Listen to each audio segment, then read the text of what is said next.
India's government is going full frontal against one of the biggest corporations in the world, and they are seeking damages of nearly $100 million from Nestle India for what they are calling unfair trade practices after the food safety regulators banned its hugely popular Maggi noodle brand in June for containing unsafe levels of lead. The government said that it has filed a suit with the country's top consumer court for 6,400 million rupees, that's about $100 million, in damages from the Indian arm of the Swiss food giant.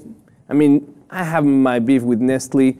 These guys are the ones pushing for the bioterrorists. They're pushing for the privatization of water all around the world. And they have this practice of going into these poor countries, feeding them the worst of the worst and profiting from it in these countries with high index of poverty, where people is in need of this type of quick food. The brand that they're pushing and the situation comes from this 2-minute meal that they're pushing out. Like ramen noodles. Ramen noodles, exactly that. They did an investigation and laboratory tests show that they have far higher levels of lead than what is legally allowed. On top of that, they're using MSG, the food additive, without it being labeled.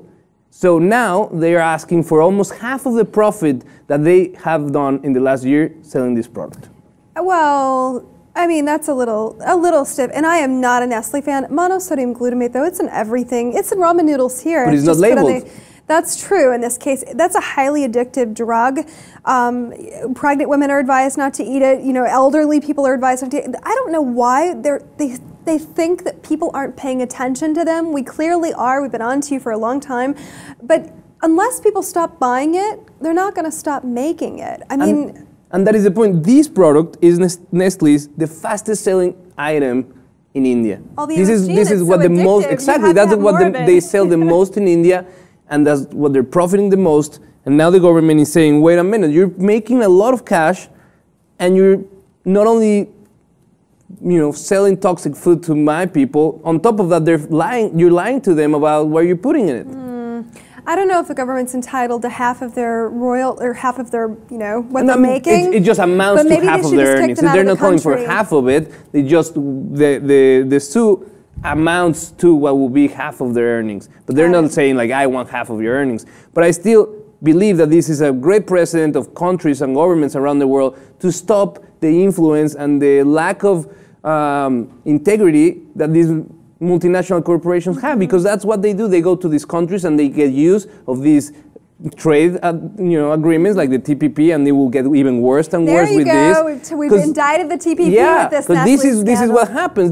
These trade agreements allow for these companies to be protected from local laws to be able to have these very bad business practices in detriment of local citizens. That sounds like a problem for the country that's housing these products. I mean, if their laws aren't stiff enough, make new laws. That's not the issue. But what if Nestle don't follow the laws and keep selling food that has higher levels of lead? Then you have a legality problem. They haven't broken anything here. If there's no law saying you don't have to label, then there are laws. There are laws, and they're breaking the law. They should label MSG in their products, and they haven't. And the levels are there, and different laboratories came out and showed that the levels are higher, and the presence of MSG without being labeled. I mean, MSG is horrible, and it's very important. We should be talking about it. We don't require food companies to label GMOs here. Isn't that on par with what they're doing?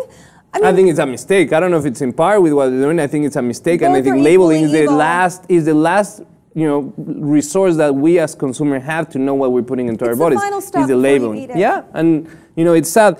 Nestle India said that they will destroy 50 million worth of food that it's banned in India right now. A lot of food is going to waste, but maybe it's a good thing because it was crappy food. Have there been any deaths from the lead poisoning? No, it was just an investigation that came out. They haven't been. But this is the thing. This is not something. The amount of it, exactly. It's not amount like you eat one ramen soup and then you get poisoned. This is over a span of 20 years of eating this food. Then you can get cancer and you get other diseases that are related to heavy metals. So there is definitely a risk, and it should be taken in account on this suit. We want to know where do you stand, and please, if you haven't, subscribe to the Lip TV 2.